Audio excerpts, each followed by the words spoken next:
Hello, friends. Welcome to the Mystery Rift. I am David Paulides. In the world of the missing, hope is a very finite resource. For the families of those who vanish in the vast, unforgiving wilderness, the silence is often absolute. They get no answers, no traces.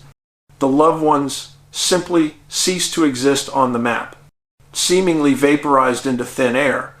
This type of disappearance, without a struggle or witnesses, is the signature of the phenomena we call missing 411.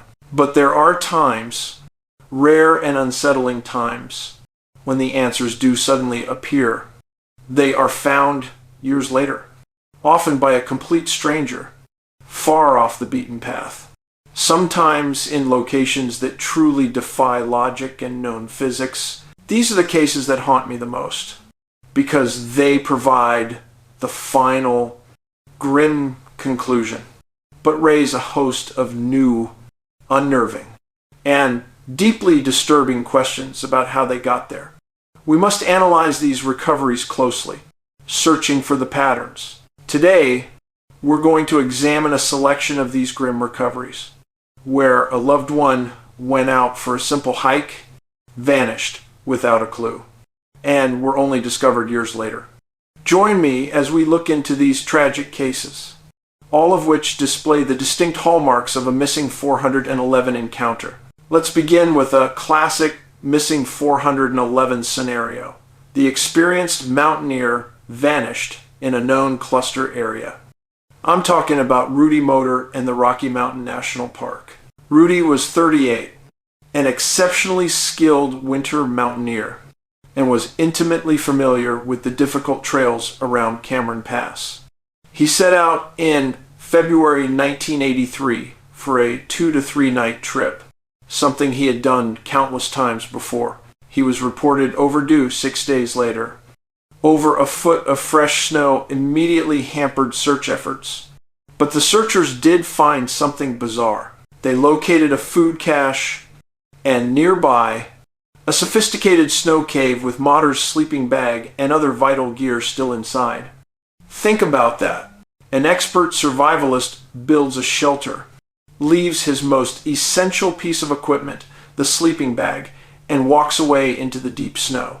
This abandonment of critical gear is a chillingly common missing 411 characteristic. Why would an experienced person capable of survival deliberately walk away from his shelter and heat source? It simply doesn't make sense unless they were compelled to leave by an outside force. Decades passed. Then, 37 years later, in mid-August 2020, skeletal remains were discovered by a hiker in the Skeleton Gulch area.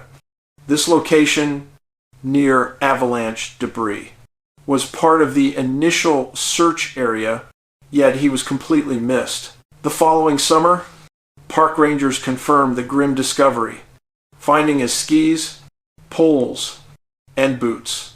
Rudy's case offers a final, tragic confirmation, but the underlying mystery, what forced him to leave his gear and die in a location already scoured, remains unsolved. Next, let's look at the element of the impossible location after an exhaustive search.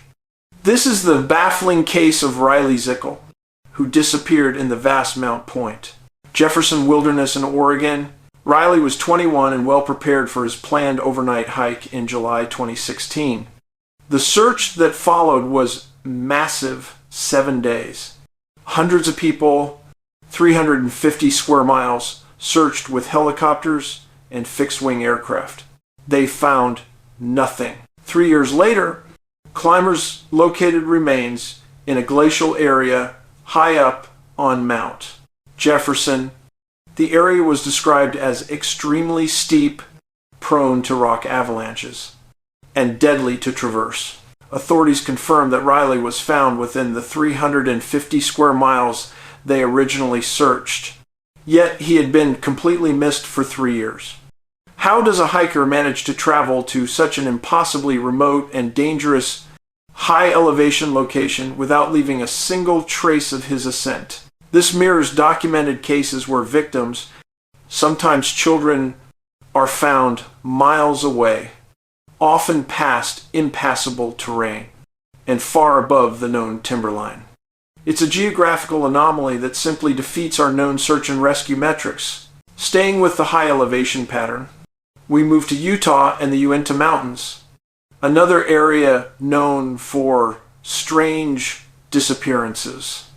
Eric Robinson, a 63-year-old Australian, was an extremely experienced outdoorsman, having hiked the Himalayas. He set out in July 2011 on a routine 10-day hike and was reported missing when he failed to arrive.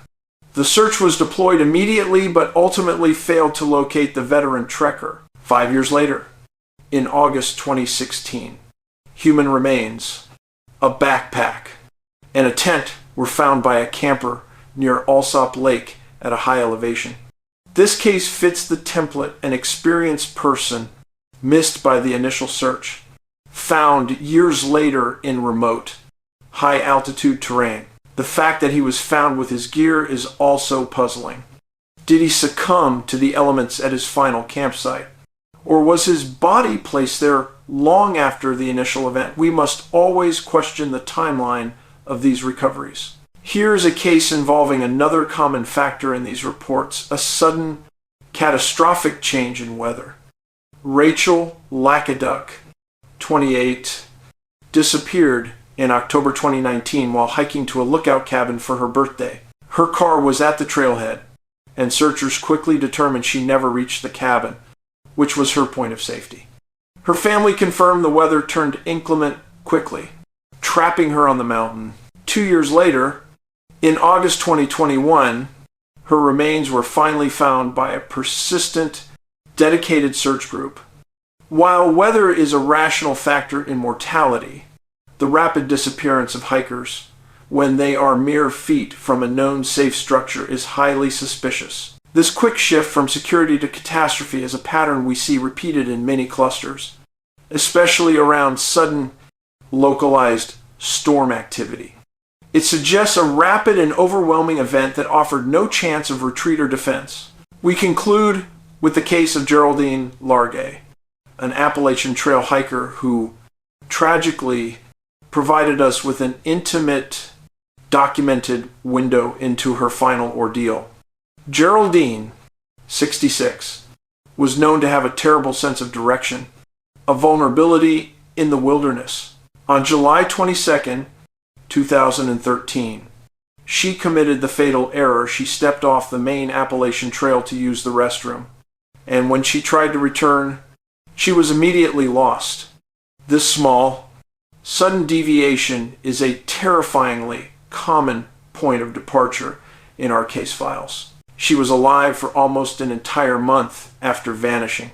Documenting her panic and resignation in a journal, she tried repeatedly, 12 times in total, to text her husband. In some trouble, got off trail to go to bathroom, now lost. None of the messages went through. Her final journal entry, 27 days after she got lost, was a heartbreaking message to her family. This incredible documentation reveals the extreme isolation she faced. Even with a working cell phone, 2 years later, in October 2015, her body was found. She was lying in her sleeping bag, inside a zipped-up tent. Where was she? Just under 2 miles from the main Appalachian Trail. The chilling anomaly here is simple. Hundreds of searchers, dogs, and aircraft failed to locate a full campsite, and a woman only 2 miles from a major trail. The terrain itself seemed to have swallowed her and her entire camp. This speaks directly to the anomalous terrain and the failure of search dogs that we often document in the missing 411 cases. How can a well-established trail be so close, yet the victim remains completely isolated, concealed, and undetectable for 2 years?